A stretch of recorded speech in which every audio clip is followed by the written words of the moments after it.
side by side is a core value of our club, and our fans are a massive part of that.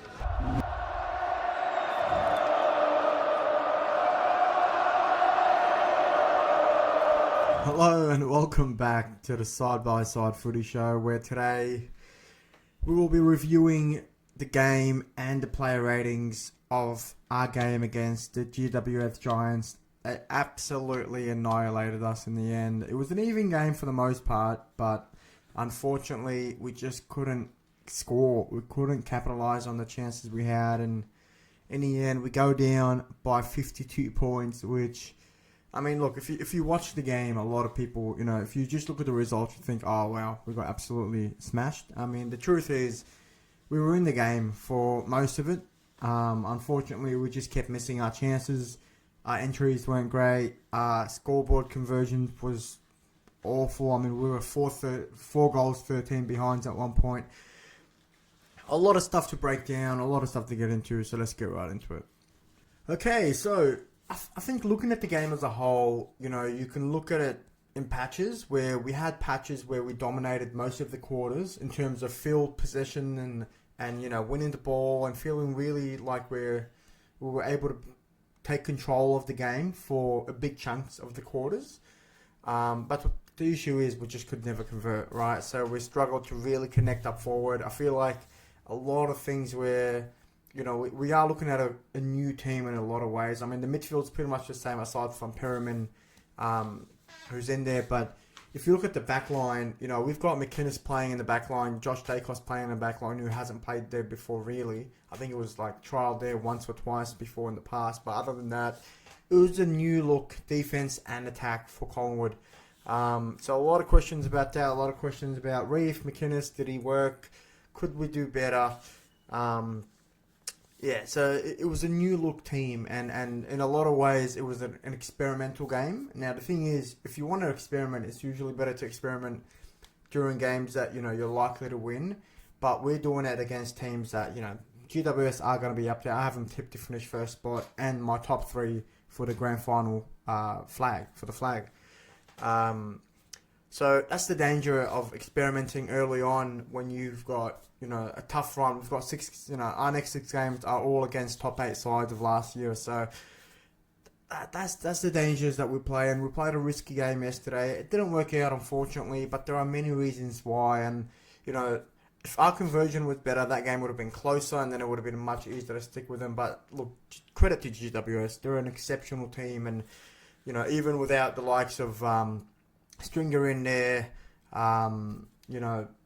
Hogan, obviously, and Tom Green as well, who was an essential. And then Kieran Briggs went down early for them with a neck injury. Hopefully he's okay. I saw some photos of him watching the game afterwards, celebrating it. So hopefully he'll be all right.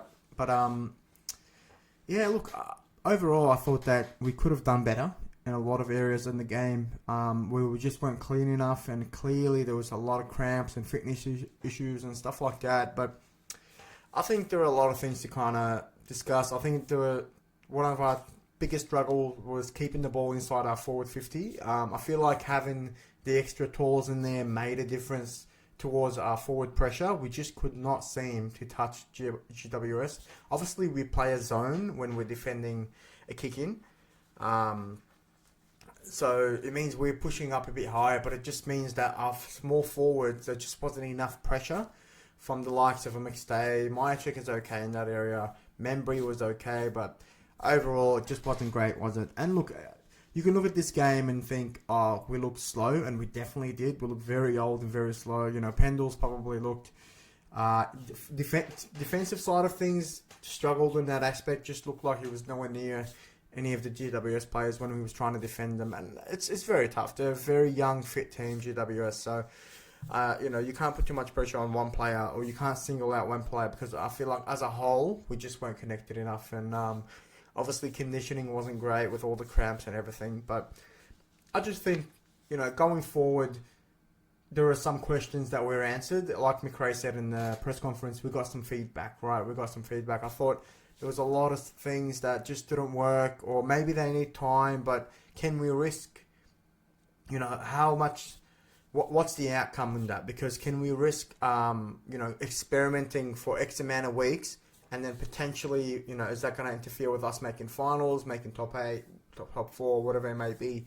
So that's the question that have to be answered. Does the Frampton come in for McInnes, who kind of really struggled? I don't think he had one contested mark in the back line, and looked very nervous and not so confident. And this is the player that's barely played AFL footy as a whole, let alone in defense against teams that have really, really good forward lines.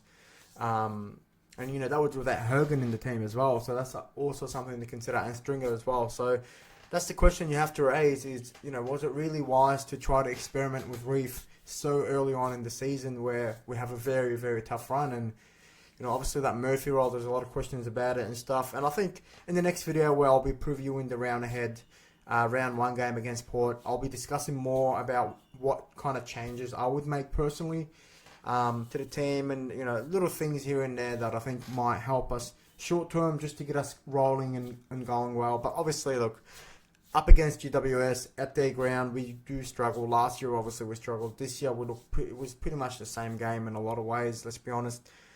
We just weren't ready. We really just weren't ready. You saw Dacos go down with the cramps, and conditioning wasn't great.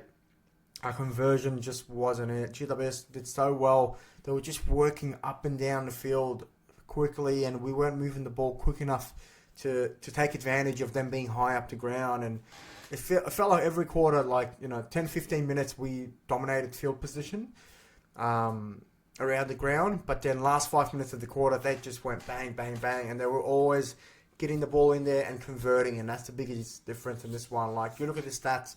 Stats were very similar across the board in a lot of areas. But unfortunately, we just weren't good enough in front of goal, and that kind of derailed us and kept us chasing the game. And it's really, really tough, especially when you're up against a side like GWS who make you pay. I think I can recall about 6 goals that were scored from individual turnovers, and it's those little things. If you mark it there, or you punch it the right way, or you give off the right position, or whatever it may be, that half a second decision, teams like that make you pay, and I feel like we did pay ultimately in the end. But having said that, I'd rather this happen now, or I'd rather we get it wrong now than in the busy end of the season. Obviously, last year we started the same way and kind of got a little bit worse and worse until it got better and better. But if you look at Brisbane last year, they lost a lot first 4 or 5 games and went on to win the flag. So there's no reason why we're out of the fight, right? A lot of people are, probably just hating more than anything, but kind of writing us off. But I think long term we'll benefit from this, and like McRae said, we got the feedback now. We kind of know what to expect, what worked, what didn't work against a very, very top side. Who, let's be honest, that was a final-like game in a lot of ways for GWS. They played that game like it was the grand final nearly. So it was a good test and a lot of good feedback to get from what does work, what doesn't work, and hopefully over the week, I trust McRae. I think he's the best coach in the league. I think there'll be some changes made. I do hope so. I don't know, do you back McInnes from here? But we'll get to that in another video. For now, we'll move on into the player ratings. So yeah, let's get right into it. Alright, and into the player ratings for the game against GWS. Obviously, we went down by 52 points, like I said. So, in terms of player ratings, we're not going to expect anything too large. But at the same time, I can't just judge this purely based on the scoreboard. I got to judge this across the whole game. And there were good patches, there were bad patches, there were ugly patches. So yeah, let's just get right into it. In defense, let's start off in the back line. Quaynor, I think Quaynor had a reasonably solid game. A lot better than the way he started last year. So I would say he was definitely more prepared for this season. Looked pretty solid. Obviously, Darcy Jones did a really good job against him, but that's just quality player. And again, a lot of it goes credit to GWS's ball movement and ability to just get it inside 50 very, very quickly. And it left our defense, who's zoned off a lot, in a lot of trouble. So I think I can't be too harsh on Quaynor. I might go with a 6.5 out of 10 for him. Not many players are going to get much higher than that. So I think he was one of our better performers.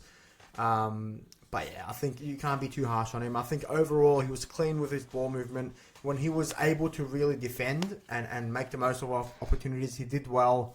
Got us out of trouble a couple of times. So yeah, 6.5 for Quaynor. But yeah, again, because of the result in the end, that score does go down a bit. But anyway, moving on. Darcy Moore, I feel like Darcy was okay.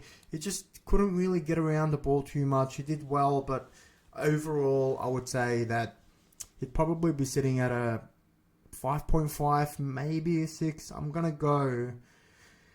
I feel like in the end, was it really their tools that did the work? Not quite, but can't be too harsh on Darcy. I'm going to give him a 5.5. I think overall, would have liked to seen a bit more of him, but at the end of the day, there was a lot of contests that he just wasn't quite there for, and in the end, you can't really give him too much in that. 5.5 for Darcy out of 10, but yeah, unlucky. Anyway, we'll move on. Maynard again, I think he was one of our more solid players. Again, clean with the ball, did really well in his contest. Obviously, Toby Green did well against him, but overall, looking at the game as a whole, I thought he was pretty good. I think if I was to give him a rating, I would probably go either 6.5 or a 7, but I'll stick with a 6.5. I think he's probably on par with Quaino, just maybe a little bit better than Quaino, but I think I'll go with a 6.5. Overall, pretty solid. One of our better players again in that game. Josh Dacos. Now look, in attack, he looked brilliant. He really did. Did a lot of good things in attack, but defensively, and McRae said before the game, he spoke about how we needed to push up to counter GWS tsunami wave. I just feel like he overdid it. So from a defensive standpoint, I feel like he let himself down a lot. Overall, it wasn't a bad game from him. He still dominated possession, did really well. From an attacking standpoint, but from a defensive standpoint, there was like 3 or 4 goals that were considered that I thought he could have been involved, but he pushed up way too high, left his man out in the back, and then they went and scored from the other end. Overall, I'll give him a 6. I think you got to credit his attacking game and what he gave us, and obviously with Houston to come in, it'll take off a lot of pressure from him, especially defensively. So really looking forward to what kind of season he's having, but I'm going to give him a 6 out of 10. I think that's pretty reasonable, I would say. Jeremy Howe, I think Jeremy Howe, it took a while to get into the game, I felt like the second half was really, really good from him. He sort of started to play that Murphy role in the second half, which I was really, really happy about. And obviously we'll get into McInnes, who did technically play that role. But I thought Howe started off pretty but kind of worked himself in the game and kind of was very important for us in the second half, keeping us in the game. Like the third quarter, we only conceded 1 goal, despite us not being able to score that quarter. But I feel like overall he was okay, but I would probably put him on par with Darcy maybe. I think he was still a little bit better than Darcy, but I'll give him a 5.5. I don't really do like 5.7, 5.8 or anything like that. I'd like to go up by 0.5, but I think a 5.5, but edging on that 6. I feel like it was better than Darcy, I feel, overall, but yeah, just in the end, it's very hard to judge this game because it was a smashing in the end, and the defense can't really, I feel like maybe some people might say I'm being too kind. But anyway, moving on, so a 5.5 for Jeremy Howe. I think I really like him ideally in that Murphy role. That's why I think Frampton coming in and playing that second tall and then allowing Howe to play that Murphy role, I think that would be a perfect solution. But I'll get into that in the next video where I'll preview the game ahead. Finally, in defense, McInnes. Now, look, he struggled. I'll be honest. He really, really struggled. I mean, and you also got to consider the fact that this guy has barely played AFL footy. So to bring him in, experimenting as that Murphy role, it's a very tough role to nail. Against a really good forward line in GWS, it was always going to be very, very tough for him. And look, I can't really give him much higher than a 4, to be honest. I think maybe that's kind. I feel like there were situations where he could have marked the ball, but he just felt nervous and punched it. Just didn't feel like he backed himself at all for this game, and it was a really tough game. I think, from a coaching standpoint, you've got to look after these kind of players, and, I think it'll be better for him to get a run in the 2s as a defender because he hasn't really played defender at all. So that was his first game as a defender, aside from the, preseason game, but you can't really judge off that. But yeah, look, I think a 4, if I'm being kind, a 4 for McInnes. A lot of work to be done. I do think he should get that time in the 2s as a defender, just growing confidence. But yeah, for the run that we have, I think he wasn't great. And every time the ball came to him, I think he was okay defensively. From a in a contest, he was in and around a contest, but he just never really impacted it enough. And I feel like his ball use also let him down as well. There were some times where he would just bomb it out of pressure and turned it over as well. So a 4 out of 10, could have been a lot better. But I think you got to play it the long term with him. I really liked him as a forward, to be honest, but we'll see how he goes. But yeah, 4 out of 10 for Reef. In midfield, we've got. Let's start with the followers. So Darcy Cameron. Now, a lot of people are really obviously. It's hard to argue that he wasn't our best player, especially looking at the stats. But for me personally, I thought that he did struggle to take full advantage of the ruck contest against Keith. When Kieran Briggs went down, I thought he would have a field day, and he was excellent around the ground. He did his job around the ground, intercept marking, stoppages, everything was good. It's just the centre clearances is where I feel like when he won them, it wasn't to advantage. It was just kind of like just win it for the sake of it. There was no real, I don't know, I really expected him to absolutely, kill it that game. And he did. Like I said, on this, if you look at the stats, you'd think, wow, what a game from him. And it was a good game. Like, he doesn't get less than a 7 for me. But I just feel like overall, just thought that we could have taken advantage more. But again, it's hard to single out players individually. But he was our best player. I mean, there's only one other player in mind that I think was better than him. But look, I'm going to go with a 7 out of 10. I think he was easily our top 3 players in that game, probably top 2. But yeah, I'll go with a 7 for Darcy Cameron. Was brilliant around the ground, did a great job, but I just felt like he needed to step up that extra bit in the clearances, in the centre clearances, and it just wasn't quite there. The headouts weren't always to advantage and stuff. So yeah, 7 out of 10. Still one of our better players on the day. For Darcy Cameron. All right, Nick Dacos. Now it's really hard to judge this one because he only played half a footy. Basically, second half he was off trying to deal with the cramps, and then the last quarter he could barely move. Didn't even play towards the end. I'm going to judge him across the game. If I was to judge him across the game, I think the first half was brilliant from him. Always one of our better players. I mean, if you look at the first half, he was on very high disposals and doing really well. And I think I'll give him a 7. I think a 7 out of 10. Obviously with the second half, with the injury and stuff, injury aside, if you look at his first half purely, I'd give him nothing less than an 8. But I think overall, you kind of have to give him a 7. Like, just couldn't really do nothing with the cramps that he was getting. And unfortunately, hopefully, nothing long term. And I was saying during the game, like, take him off. I'd rather we lose this game than risk him getting any worse. But yeah, 7 out of 10 for Nick. I'm sure he'll come bouncing back. Next up, Perryman. Now, Perryman, I think, was our best player on today. I think from the start of the game, maybe a little bit in the second half, he faded off, especially towards the middle patch of the second half. But overall, I think he was our best player. Even some people might complain about his ball use. I thought he was good. I thought he did well. I think his pressure was really, really good. His ability to win the ball and move that ball forward, not causing too many turnovers or anything like that. I thought he was our best player. But having said that, 7.5 is as far as I can really give for a game like this. 7.5 I feel like for Perryman is pretty fair. My man of the match from our team. 7.5 for Perryman. Really, really happy with him and looking forward to what else he can do. I mean, he's such a versatile player. When he can play the inside mid, he can play as a backman, he can play in the wing. So really, really important to have a player like that. And I think a lot of, even though he gets big money, he's getting 900k a year, I think we're going to reap the rewards of that. And with time, I think it'll just get better and better. Next up is Pendles. Now, look, I'm going to be honest here. Pendles didn't have the best game. I think with the ball, he was brilliant. His brilliant self, his ability to slow down time when he has the ball and move on and forward pressure and, moving it forward was really, really good. But I just think defensively, we really paid the price of having someone like him in that midfield. I would offer a question of, should he play in the forward line?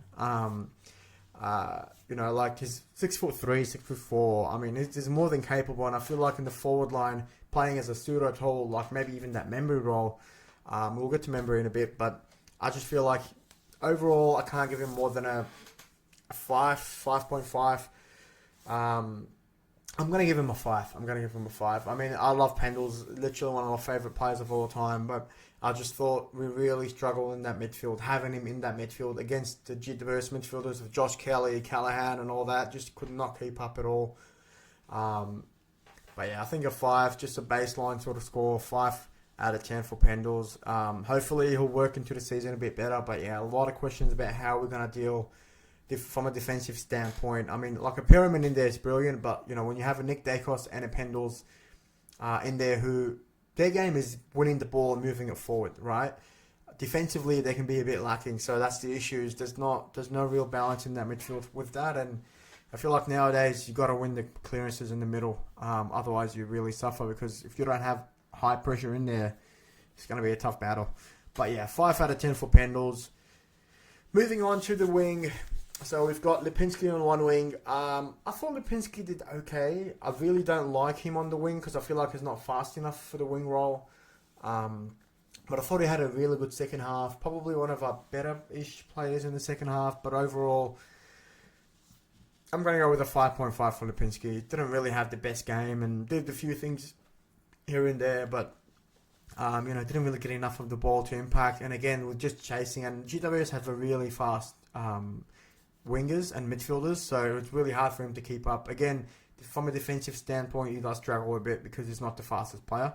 But yeah, 5 out of 5, 5.5 for Lipinski. Not one of the worst, not one of the best. Just not too much out of him. Other wing we've got still side bottom now. I think Sidey did okay overall. I didn't think he was one of our worst players, all our best players.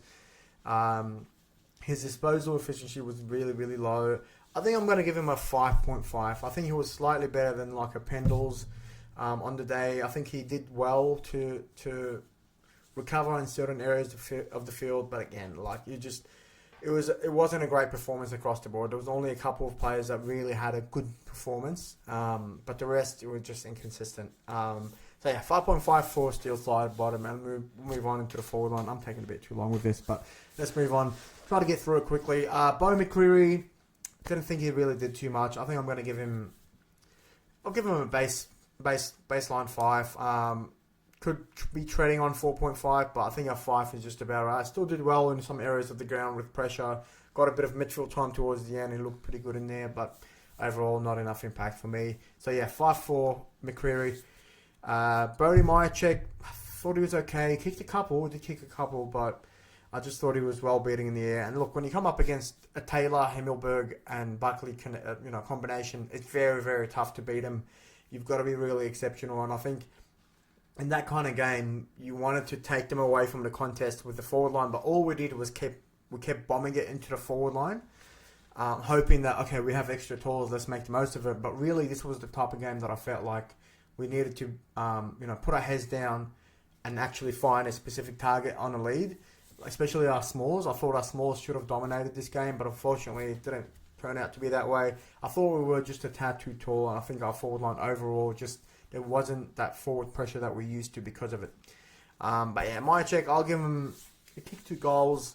Can't be too harsh. I'm going to go with a 6. He did okay, but overall can't really judge it too much on that. One of our better players in a lot of sense, but purely because he kicked 2 goals. Other than that, I don't think he really did too much in the game. Could go with a 5.5, but I'm going to go with a 6. Jamie Elliott, I thought he was quiet for the most part. He did kick a really good goal, but again, just not really a great game from him.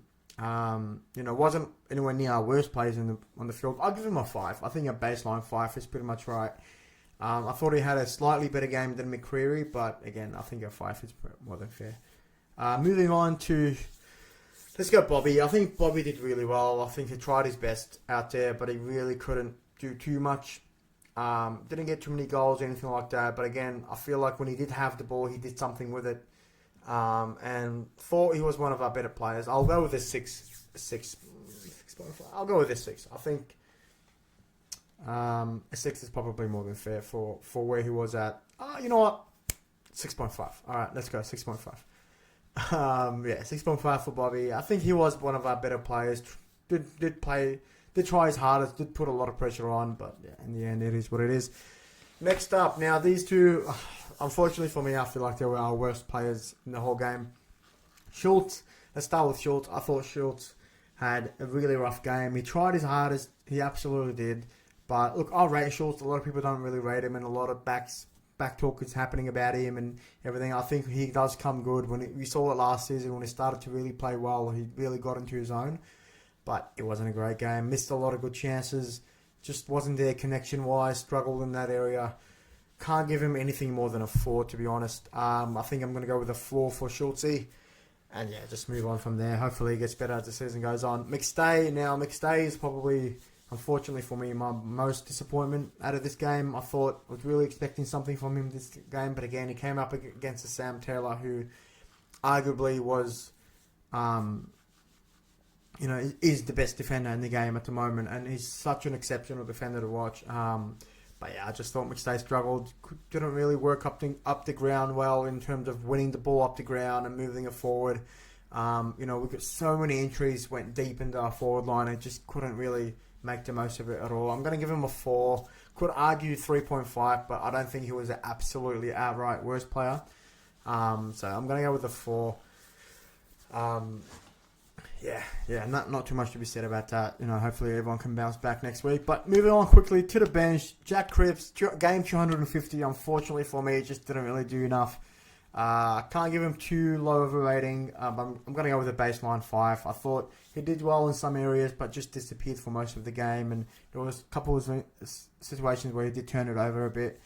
But yeah, just a baseline 5, unfortunately, for Crispy. Really happy with him. It's been such a great servant of our club, and glad that we have him on board, and I think he'll get better as the season goes on as well. And again, this game, it's hard to judge individual players because it was not a great game across the board as a whole team. So yeah, 5 for Crispy.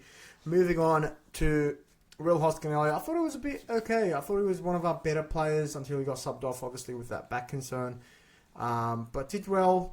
I can't give him anything too high. If I gave Bobby a 6.5, I'll probably give him a 6. I thought it was good in some areas and some patches, but overall a 6 out of 10 for Will Hoskin-Elliott. Edward Allen had a few glimpses. Really thought he was, got good speed. Obviously, one of the younger players on the team. So, was impressed with him in some aspects, but overall, I don't think he had a big enough impact on the game. And you can't really blame him. Again, you're coming up against a very solid side in GWS. I'm going to give Allen a 5.5 out of 10.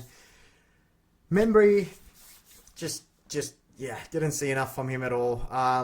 He was trying. There was a lot of early in the game. He made a lot of really good leads that weren't really given to him or anything like that. But look, overall, wasn't really as impactful. Made a mistake later in the game where he could have kicked the goal. The game was done anyway, but just little things that I feel like, there was a couple of turnovers that were directly because he didn't mark the ball in a situation where he should have marked it and scored a goal.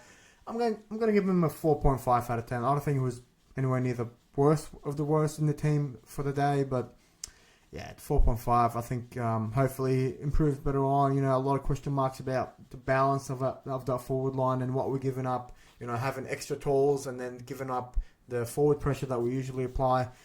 But yeah, 4.5 for Membry. Did I say Membry? Yeah, Membry. Anyway, finally, the last player, the sub, Ned Long. Can't say too much about him. I'll probably give him just a baseline 5, I guess. I liked how he looked when he came on. He was one of our quicker players, but that's also because he was a sub, so can't really judge him too harshly. I'll just give him a baseline 5 just because, you can't really judge him too much on that game. Can't give him a poor 1 or a high. But I thought he looked good when he came on, and definitely a player that I would like to see in the team more. I did think he was a bit better than Allen. Allen was overall, but obviously didn't get enough time to judge that. But yeah, that's it. That's it for the player ratings. All right, well, that took longer than expected, but here we are. We got there in the end. I do like to always just give it that little bit of insight with every player, not just give a rating without really saying much. But anyway, that's it from me. That's it from this week. Hopefully, we just put opening round behind us and not have to worry about opening round anymore, at least for Collingwood. But yeah, it is what it is. We lost the game. It was a bad loss, but we move on to next week at the MCG. I'm going to be there. Hope you are too. Looking forward to what we do at the MCG, the changes we make, a lot of questions, but we'll get into that into the preview. Thanks for watching this one. Have a great day. Side by side, it's forever. Goodbye. Side by side is a core value of our club, and our fans are a massive part of that.